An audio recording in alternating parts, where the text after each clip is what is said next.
Chers amis, il y a un an, vous me reconduisiez comme député européen pour l'Eurocirconscription du Sud-Ouest. Pour cette nouvelle législature, je n'ai pas changé de stratégie. Je suis resté l'eurodéputé que j'étais. Investi dans mes dossiers, à Bruxelles comme à Strasbourg, je n'ai jamais perdu de vue mon principal engagement, nos concitoyens, nos territoires, nos entreprises et surtout, bien entendu, nos emplois. Je considère que je suis avant tout un élu d'un territoire et surtout un élu de terrain. En voici quelques exemples.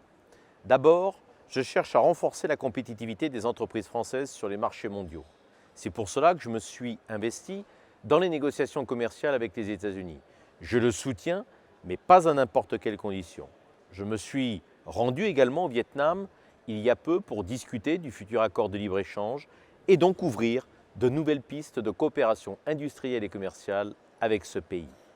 Ensuite, je me bats en faveur des dossiers qui ont un intérêt structurant pour ma région, comme pour la sortie de terre de la LGV entre Montpellier et Perpignan, priorité européenne que le gouvernement socialiste a jugé bon de renvoyer aux calendes grecques.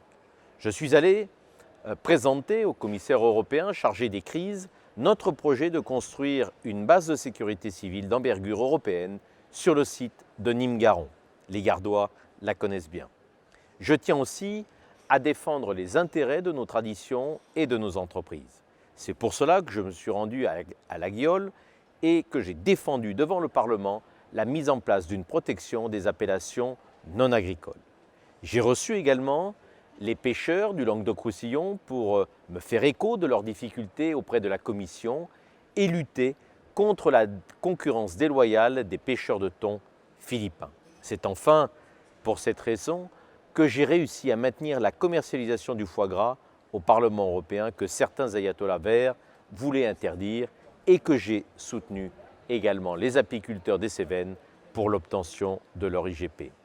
Sur les transports, j'ai relancé également l'intergroupe qu'avait lancé Dominique Baudis, Ciel et Espace, dont je suis devenu le vice-président. Au sein de cet intergroupe, je souhaite mettre sur pied une stratégie en faveur des constructeurs aéronautiques. C'est l'un des piliers de l'économie de notre future grande région Midi-Pyrénées, Languedoc-Roussillon.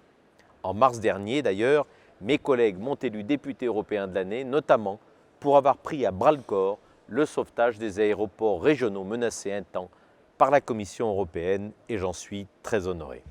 Enfin, sur la sécurité et la lutte contre le terrorisme, je me suis rendu à Guantanamo avec ma collègue Rachida Dati pour préparer la fermeture du camp de détention. Nous devons, en Europe, construire une politique de sécurité beaucoup plus efficace, mais nous devons également aussi éviter les erreurs américaines dans la lutte contre le terrorisme. Vous le voyez, je reste un eurodéputé enraciné dans son territoire avec tout ce qu'il a de plus vrai et de plus cher.